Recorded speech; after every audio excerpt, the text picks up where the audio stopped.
Hello there, this is Steve here in Sydney at the True Blue Healer website of Gnosis, truebluehealer.com that is. I'm here to just do a little commentary on something wonderful, a very sort of exciting scientific concept called the electric universe, which postulates that everything moving through space accumulates electric charges, and the movement of many heavenly bodies is influenced by electric charges. And there's much evidence to support this.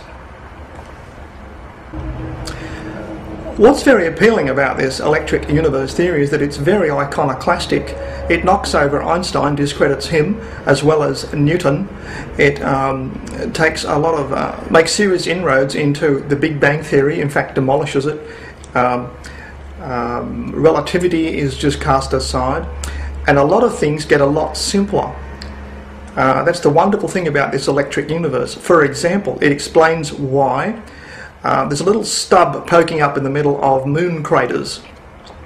It's caused by an electric discharge just before a meteorite hits the cratered surface of the moon, and the meteorite explodes on contact with a massive electrical discharge. The same thing is obvious on Martian craters and also on Earth craters, such as the one at Winslow, Arizona. Now, the whole thing goes back 100 years to filaments of current found flowing through space. They are called Birkeland currents, after the scientific discoverer of those phenomena. They're now being confirmed and described by NASA in anything but that word. They're just being talked about recently in 24th December releases 2009. Worth looking up. The most fascinating part of the electric universe theory is that it attaches and it explains, it goes back to ancient histories, where we have all these monumental sort of things in our histories that seemingly never existed on the earth, but were described and drawn by people on rock paintings all around the world. In prehistoric times this is. And things such as dragons and faces with glowing heads and wheels with glowing spokes and the like. The electric universe theory is stating that the planets moving around the Earth in prehistoric times were not in the same places and did have massive plasma discharges around them, massive electrical effects. And the wonderful thing is that in the last 20-30 years, these plasma patterns have been replicated in laboratories in huge glass jars. So there's something here showing us that we are terribly naive and arrogant in our modern times, thinking that prehistoric people were silly and superstitious and made up all these stories about gods in the sky. But it turns out, with far superior eyesight, because they didn't look at books and computers, ancient people had very acute eyesight and could see electric discharges going around planets and between planets and the like. Now, if you think that electricity can't flow through space, between planets, between galaxies, etc., it's already happening in your own house. It used to occur in the old radio valves, so-called electron tubes, and currents also flow through a vacuum in your television, the glass screen type television. This explanation of our prehistoric past, where people were drawing pictures of electric discharge patterns on rocks and cave walls and temple walls in prehistoric times, is led by a single man called David Talbot, who is a very well educated, very well versed comparative mythologist.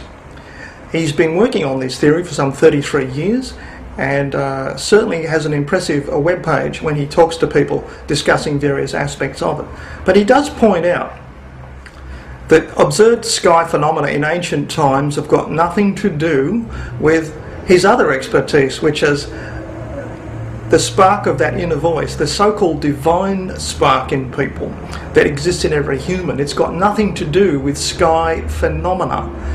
David Talbot goes to some pains to express this in one of his pages. I'll put a reference at the end of this video. Another upshot of this wonderfully iconoclastic electric universe theory is that it includes you. It's not about things out in the cosmos and millions of years ago and deep down in the sea and pools of mud and all that stuff. It's about living you. You fit in because you are an electrically driven creature. Neurochemistry, neurophysics, biochemistry, action potentials in the nerves and axons going around your body, through your brain, up and down your spine, etc. So you're very much a part of this electric universe, influenced by tides, sunspots, moon radiance and all sorts of things. So this opens up a lot of things which had previously been dismissed by ancient, or should I say, the modern mythology of Western science.